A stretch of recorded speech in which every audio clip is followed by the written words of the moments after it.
Hello everyone, I welcome you all on my channel English with Shiva. तो आज की इस वीडियो में हम बात करेंगे एक famous American novelist and famous writer William Faulkner के बारे में। तो चलिए शुरू करते हैं अपनी आज की न्यू वीडियो को। तो ये विलियम फॉकनर का यहाँ पे आप लोग फ़ोटो देख रहे हो। उनकी जो लाइफ की जर्नी रही है वो कब से कब तक रही है, 1897 टू 1962 तक। तो चलिए बात करते हैं विलियम फॉकनर की अर्ली लाइफ के बारे में।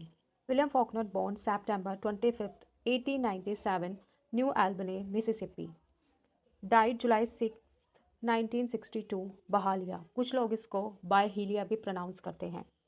तो विलियम फॉकनर का जन्म हुआ था September 25th 1897 में न्यू एल्बनी मिसिसिपी में, और उनकी मृत्यु हुई थी 6 जुलाई 1962 बहालिया में। American novelist and short story writer who was awarded the Nobel Prize 1949 for literature। उनको 1949 में नोबेल प्राइज लिटरेचर के लिए दिया गया था। उनकी वाइफ का क्या नाम था देखते हैं, एस्टले ओल्डहम। उनकी वाइफ का नाम था एस्टले होल्डहम, और उनके एक चाइल्ड था जिसका नाम था जिल फॉकनर। हालांकि इनकी वाइफ जो थी वो पहले से ही शादीशुदा थी, लेकिन बाद में वो अपने हस्बैंड को डाइवोर्स देके विलियम फॉकनर से शादी कर लेती है। इंपॉर्टेंट पॉइंट्स हैं देखो, तो एग्ज़ाम में पूछ लिए जाते हैं। इनका पूरा नाम है William Cuthbert Faulkner. Original name था इनका फॉकनर। जन्म और मृत्यु हम पहले ही देख चुके हैं। और अवार्ड्स एंड ऑनर जो इनको मिले हैं, नेशनल बुक अवार्ड मिला है, पुलिट्जर प्राइज़ मिला है 2 बार, 1963 में, 1955 में, एंड नोबेल प्राइज़ मिला है इनको 1949 में। इनके नोटेबल वर्क्स हैं अ fable, एप्सलम एप्सलम, as I lay down, go down Moses, intruder in the dust. तो ये याद रखना, एग्ज़ाम में ये क्वेश्चन पूछ लिए जाएंगे कि इनमें से कौन सा प्राइज़ इनको नहीं मिला है, या कौन सा प्राइज़ मिला है, या उनका जन्म कहाँ पर हुआ था, या उनका पूरा नाम क्या था, उनका प्रीवियस नाम क्या था, और बाद में उन्होंने अपना नाम क्या रखा था। तो याद रखना इंपॉर्टेंट पॉइंट्स हैं। तो उन्होंने कब चेंज किया था अपना नाम देखते हैं। अराउंड 1918 ही change the spelling of his last name to Faulkner, यानी कि 1918 के आसपास ही उन्होंने अपने नाम की स्पेलिंग चेंज कर ली थी। Before his arrival in the New Orleans in November 1924, जब वो ऑर्लेंस में आए थे उससे पहले उन्होंने अपने नाम की स्पेलिंग चेंज कर ली थी। फॉकनर primarily wrote पोइट्री, मुख्य रूप से वो पोइट्री लिखते थे।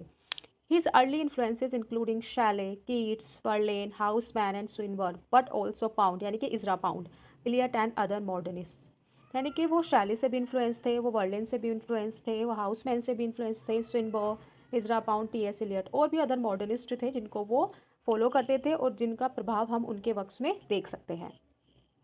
उनकी मृत्यु कब हुई? He is the only Mississippi born Nobel laureate. वो ओनली मिसिसिपी बोर्न राइटर थे जिनको नोबल लॉरेट से नवाजा गया था। Two of his works a fable 1954 and the Reivers 1962 won the Pulitzer prize for fiction. इनके दोनों वर्क, देखो क्वेश्चन बन सकता है यहाँ से कि उन्हें कौन से वर्क्स के लिए पुलिट्जर प्राइज फिक्शन में मिला था। तो दोनों वर्कों के नाम याद रखना, fable 1954, the Reivers 1962। Faulkner died from a heart attack on July 6, 1962 following a fall from his horse the month before। यानी कि उनके मृत्यु से पहले ही उनके एक घोड़े की मृत्यु हो गई थी और उसके बाद उनकी मृत्यु हुई थी 6 जुलाई 1962 में। Ralph Ellison called him the greatest artist the South had produced. कह रहे हैं रैल्फ एलिसन ने उनके लिए एक लाइन बोली है जो है कि the greatest artist the south has produce, यानी कि वो एक ऐसा ग्रेटेस्ट आर्टिस्ट था जिसको साउथ ने प्रोड्यूस्ड किया था। फर्स्ट पब्लिश्ड वर्क देखते हैं, फॉकनर का फर्स्ट पब्लिश्ड वर्क क्या था। Faulkner's first published novel soldiers पे 1926 Drew on his experiences in world war first. 1914 से लेकर 1980 तक हुआ था फर्स्ट वर्ल्ड वॉर। तो उनका जो एक्सपीरियंस था फर्स्ट वर्ल्ड वॉर के दौरान उन्होंने अपने वर्क या अपने नॉवल में बताया है, जिसका नाम है सोल्जर्स पे। While Mosquitoes 1926 examined literary life in Orleans in 1925, Faulkner lived there with the writer Sherwood Anderson। उनका जो सेकंड वर्क है जिसका नाम है मॉस्किटोस, जो उन्होंने 1927 में लिखा था, जो उनकी जर्नी रही है कहाँ पे, ऑर्लेंस में, न्यू ऑर्लेंस में, उसको बताता है। तो ध्यान रखना, जब उनका नॉवल जो न्यू ऑर्लेंस है वो हमें उनकी जो जर्नी रही है वहाँ के बारे में बताता है, तो उनके साथ कौन रहता था, तो उस राइटर का नाम था शेरवुड एडरसन। याद रखना, क्वेश्चन पूछ लिया जाता है कि जब वो न्यू ऑर्लेंस में रह रहे थे तो वो किस राइटर के साथ रहते थे, तो उसका नाम है Sherwood Anderson. Stream of consciousness technique देखो, यदि हम फॉकनर के वर्क्स की बात करें तो कुछ वर्क्स में मुख्य रूप से हम उनके वर्क में स्ट्रीम ऑफ कॉन्शियसनेस टेक्निक को पाते हैं। तो देखते हैं एग्जाम पॉइंट ऑफ व्यू से भी ये इंपॉर्टेंट है। तो देखते हैं क्या है ये stream of consciousness technique. The term stream of consciousness was first coined by psychologist William James in the Principle of Psychology in 1893, where he describes its thusly। यानी कि विलियम जेम्स जो थे वो पहले ऐसे व्यक्ति थे जिन्होंने स्ट्रीम ऑफ कॉन्शियसनेस टेक्निक को अपने वर्क में फॉलो किया था। और उस वर्क का नाम क्या था? Principles of psychology. जो कब लिखा था उन्होंने? 1893 में। देखो उसने स्ट्रीम ऑफ कॉन्शियसनेस टेक्निक को किन वर्ड्स के द्वारा डिस्क्राइब किया था? Consciousness as an uninterrupted flow, a river or a stream are the metaphors by which it is most naturally described। जब आप लोग देखते हो, कभी नदी को बहते हुए देखते हो ना, तो आप देखते हो कि जो उसमें धाराएं होती हैं तो उनके बीच में कुछ भी आ जाए लेकिन वो अपना फ्लो नहीं तोड़ती है, वो उसी तरह से बहती रहती है। तो स्ट्रीम ऑफ कॉन्शियसनेस टेक्निक एक ऐसी टेक्निक है जिसमें हम अपने विचारों को, अपने इमोशंस को बिना किसी फिल्ट्रेशन के अपने वर्क्स में एज इट इज़ लिख देते हैं। उसको कहते हैं हम stream of consciousness technique.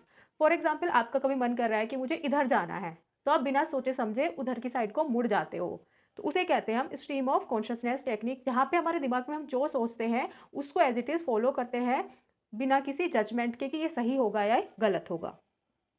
Important fact इनकी लाइफ के हम देखते हैं। Faulkner's themes are southern tradition, family community, the land, history and the past, race and the passions for ambition and love. ये उनके मुख्य थीम थे। वो ट्रेडिशन के बारे में बात करते थे, फैमिली कम्युनिटी के बारे में बात करते थे, हिस्ट्री एंड द पास्ट के बारे में बात करते थे, रेस के बारे में बात करते थे, passion of ambition and love के बारे में बात करते थे। देखो उन्होंने 3 नॉवेल्स भी क्रिएट किए हैं, है ना, जो किसके बारे में बताते हैं? Rise of D generate family के बारे में। और उस फैमिली का क्या नाम है?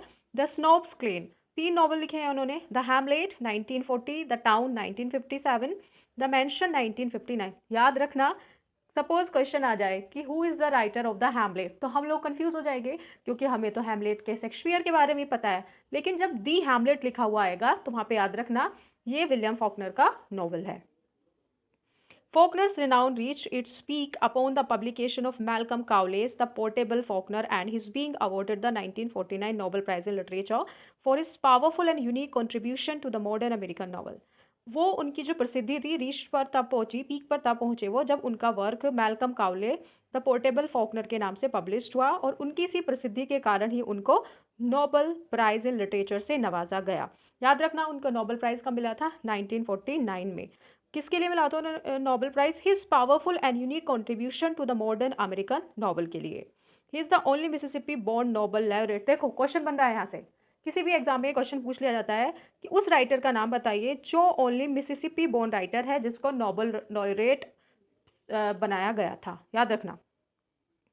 His speech during receiving Nobel prize, इससे भी क्वेश्चन बनेगा कि उनकी कौन सी स्पीच थी, उस स्पीच का क्या टाइटल था जब वो नोबेल प्राइज को रिसीव कर रहे थे, जब उन्होंने दिया था।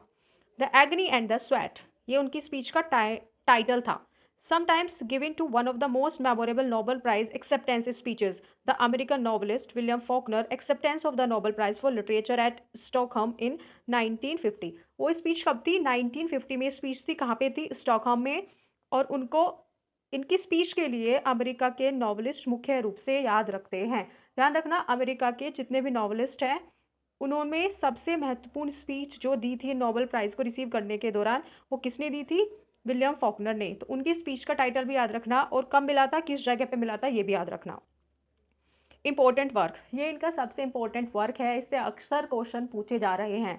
The sound and the Fury is a tragedy of the Compson family, जो किसकी ट्रेजेडी है? कॉम्पसन फैमिली की ट्रेजेडी है। Featuring some of the most memorable characters in literature, उनके द्वारा इस वर्क में कुछ ऐसे कैरेक्टर पैदा किए गए थे जो आजकल अमेरिकन लिटरेचर के मुख्य कैरेक्टर्स में गिने जाते हैं, जैसे Caddy, the man child Benjy, haunted, neurotic Quentin, Jason, the brutal cynic and Dilsey, their black servant. ये कुछ इंपॉर्टेंट कैरेक्टर हैं, इनको याद रखना। और ये नॉवल है जो स्ट्रीम ऑफ कॉन्शियसनेस टेक्निक में लिखा गया है। तो इस नॉवल की समरी को पढ़ लेना, इसके इंपॉर्टेंट पॉइंट्स को पढ़ लेना। इसके जो पार्ट्स हैं, ये नॉवल पार्ट्स में डिवाइड किया गया है, तो ये याद रखना कि कौन सा पार्ट किससे संबंधित है, कौन सा पार्ट किससे संबंधित है। देखो यहाँ पे मैंने विलियम फॉकनर का एक फोटोग्राफ डाला है। फॉकनर का हाउस जो न्यूयॉर्क में है। इंपॉर्टेंट वर्क्स देखते हैं विलियम फॉकनर के। The sound and the fury which is written in 1929, as I lay dying 1930, light in August 1932, Absalom and Absalom 1936, The White Palms 1939, Go Down Moses 1942, Intruder in the Dust 1948, A Fable 1954। तो ये William Faulkner से जुड़े कुछ important points थे, important तथ्य थे जो मैंने अपनी तरफ से कोशिश की आप लोगों को बताने की, ताकि आप लोग एग्जाम के लिए प्रिपेयर कर सके। So thank you for watching, like share and subscribe my channel. उम्मीद है आपको मेरे द्वारा जो लेक्चर्स बताए जा रहे हैं वो आपको समझ आ रहे होंगे। Have a nice day. I hope you have enjoyed the video.